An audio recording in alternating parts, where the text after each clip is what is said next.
Welcome back. Our next segments will focus on human needs as they relate to water, whether through the Sawkill as drinking water or how narrative experience quenches our desire to orate our experience of being.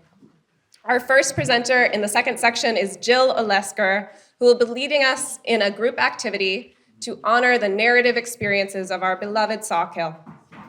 Jill has been a storyteller and educator, as well as a gatherer of oral histories for over 35 years.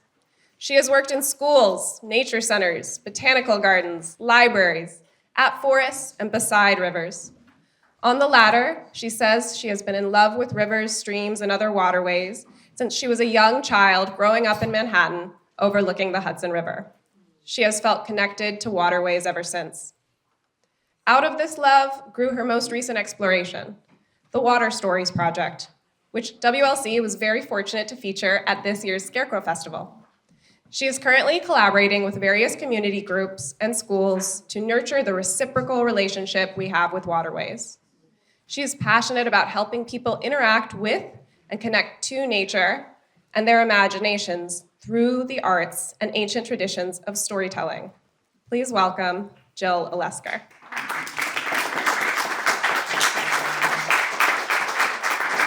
Thank you so much. I'm really excited to see that during intermission, there were a lot of people over at the maps, and people were not only using the colors, the wonderful legend that Jen has developed, but also talking to each other. So I think that kind of feels to me like it leads exactly into what I want to share with you. And the other thing I want to say before I begin is that I've noticed in this afternoon so far, and I'm pretty sure it will continue this way, that even though those of us that are presenters are talking from very different perspectives, it's the more I hear, the more I see the interconnections between all the perspectives. So in a sense, we're like on this river, the Sawkill, and there's all these tributaries, but they're all feeding right into the same Sawkill. That's our community.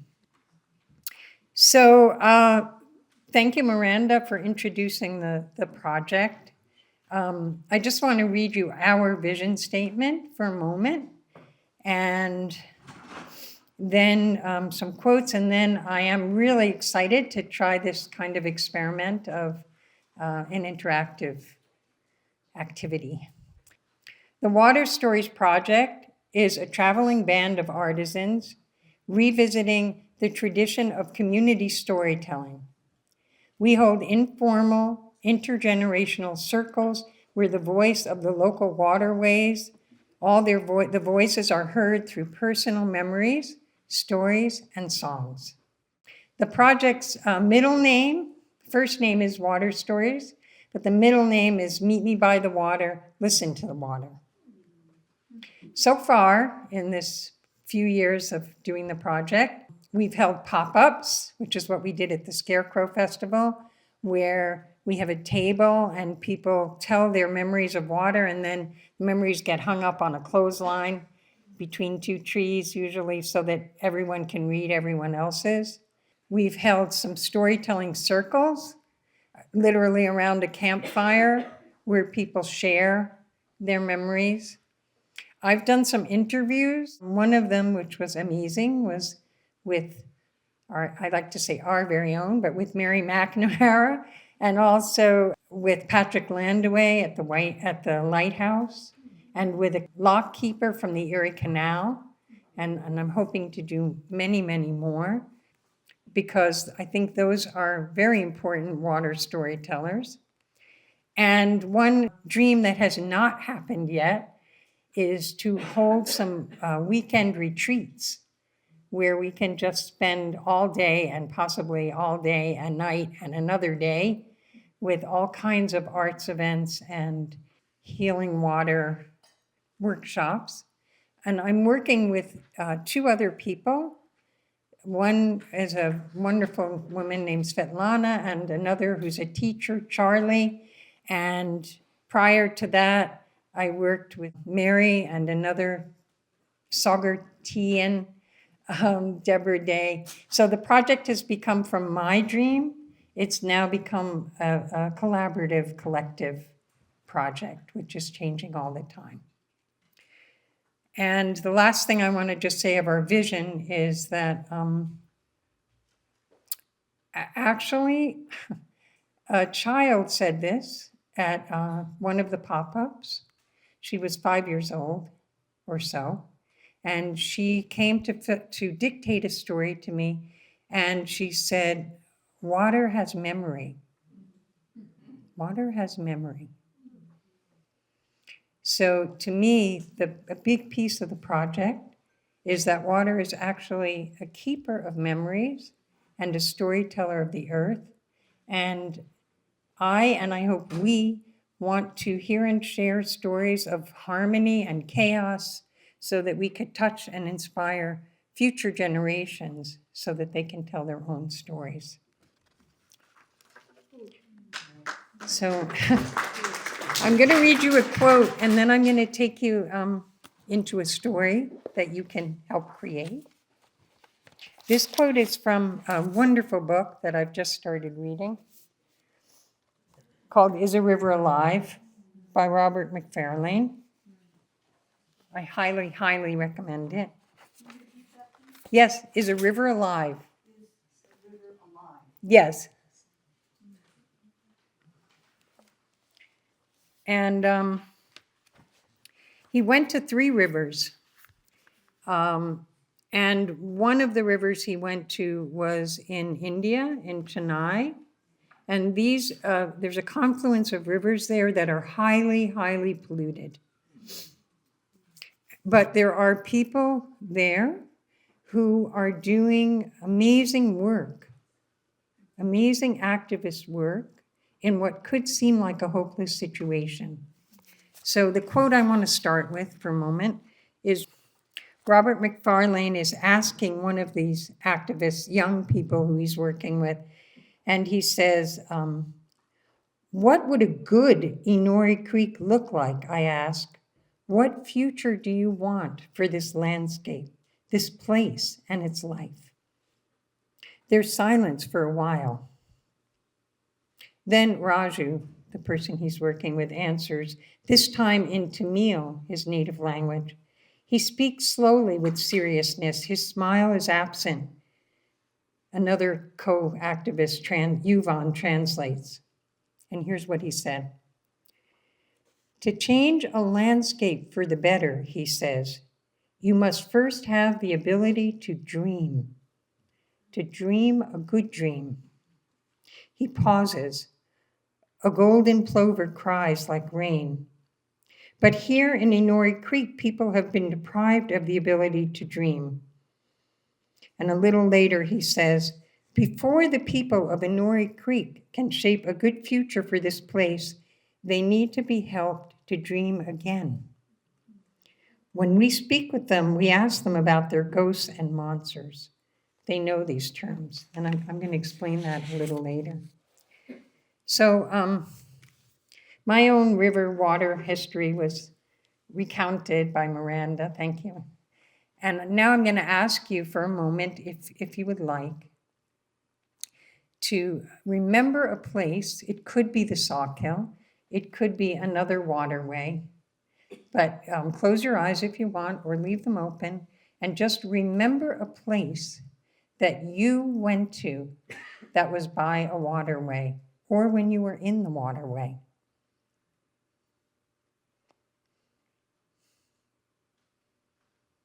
And imagine what time of day it was.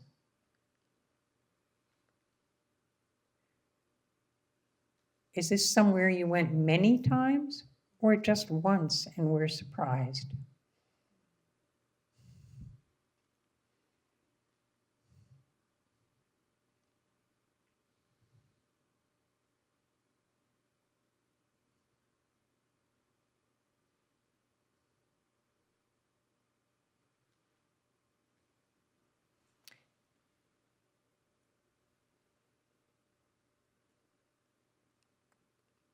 And now picture yourself walking or driving or bicycle riding away from that place.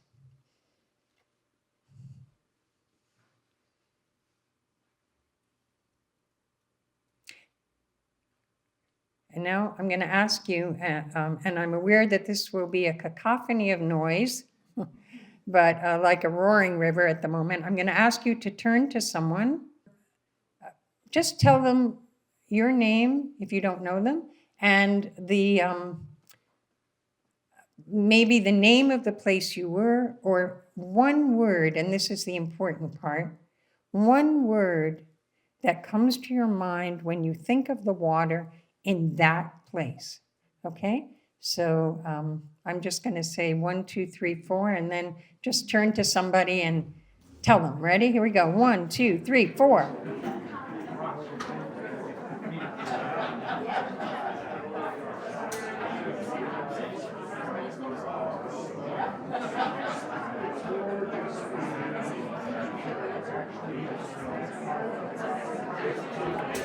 Make sure both people have a turn.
Okay, I hope both people have had a turn. I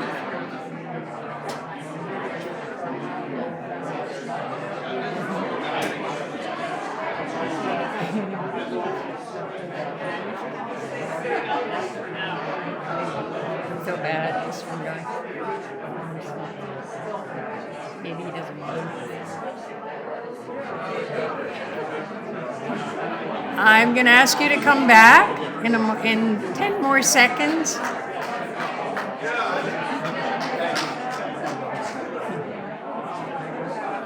So I'm going to count down from 10, and then I could do this all night, but I won't. 10, 9, 8, just finish up. 7, 6, 5, 4, 3, 2, 1. I'm sure that whatever waterway you were speaking of is thanking you right at this moment. Okay, so now I'm going to ask you to, and the directions are up here as well. They're very simple. We've already done steps 1 and 2. I'm going to ask you to take your paper and just write in large, very legible letters one word that comes to you that was evoked by the waterway you spoke of, or the Sawkill, or just that comes to you right now. Okay, so you have a lot of choices there.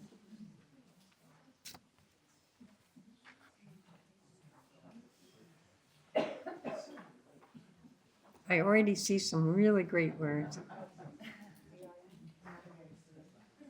It's the visual version of eavesdropping. I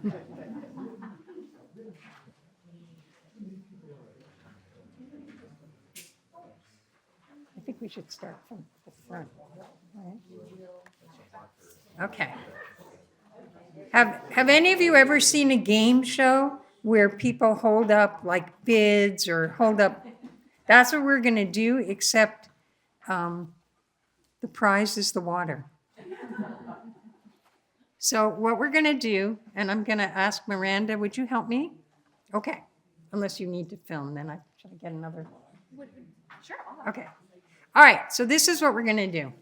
I brought this little ocean drum. I'm going to ask Miranda to turn it once, and I'm going to ask, can you hear me? I'm sorry. I'm going to ask the people in the front row to hold their words up so that the people behind you can see them. Ready? Wait for the drum. Then she's going to do another drum, another shh. You're going to put your words down, and the next row is going to do the same thing till we've gotten all the way back. If you don't have a word, no worries, just enjoy the silent poem. Okay, here we go. Ready? We've never done this. This is the Woodstock Land Conservancy premiere of a silent poem. So what I really want to do, though, I'm going to give one other direction, and that is if, like the water, like a wave, if we can make it as continual as possible, that would be great. And if there's someone in the back who maybe can, I'm going to collect these at the end, and we'll make a poem that we'll send to you later. But if there's someone in the back who can film it happening, because I'm not going to see the words, which is very troubling for me, that would be amazing. Okay, ready? Ready, front row? Okay, here we go.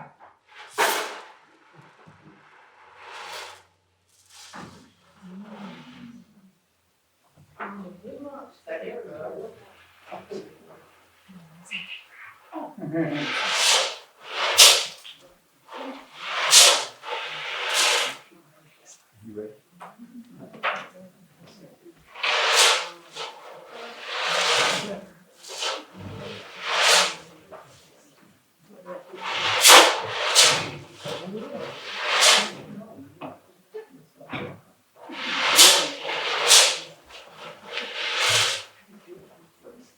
Now turn them around and let them go the other way. Thank you. I totally read the experiments. Excellent.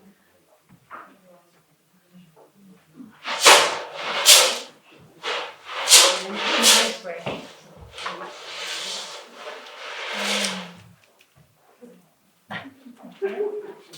Down from the very back.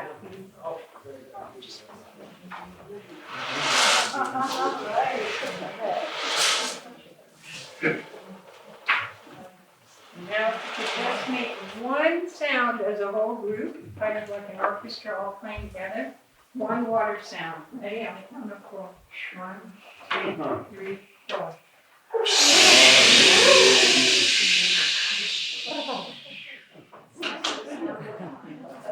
Thank you so much. I want to read one more quote. Actually, this is called a pinakari. It's an Aboriginal practice that I've learned from a wonderful methodology called dragon dreaming. Just like a second of silence to appreciate all those words and to come back together. And then I'm going to read you one last quote. Ready? Here we go.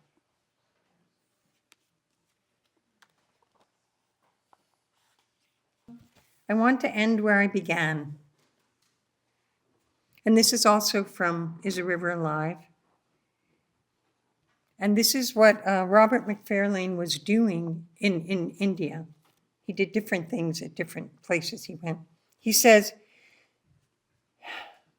I've come to Chennai in search of ghosts, monsters, and angels. The ghosts are those of the rivers who had to be killed for this city to live.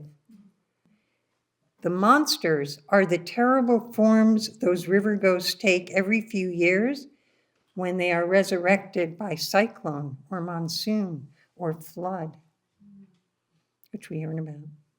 The angels are those who watch over the lives of the rivers where they survive and who seek to revive those who are dying.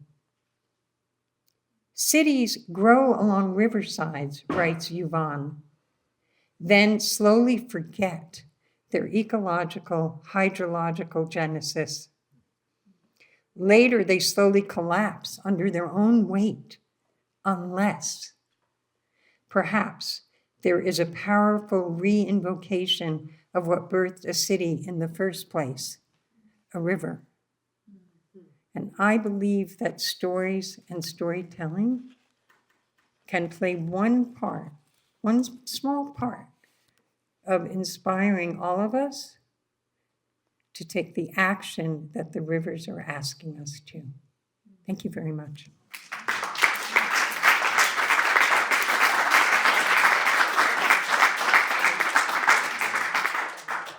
Thank you, Jill. That made me smile so much. And thank you all for participating and being willing.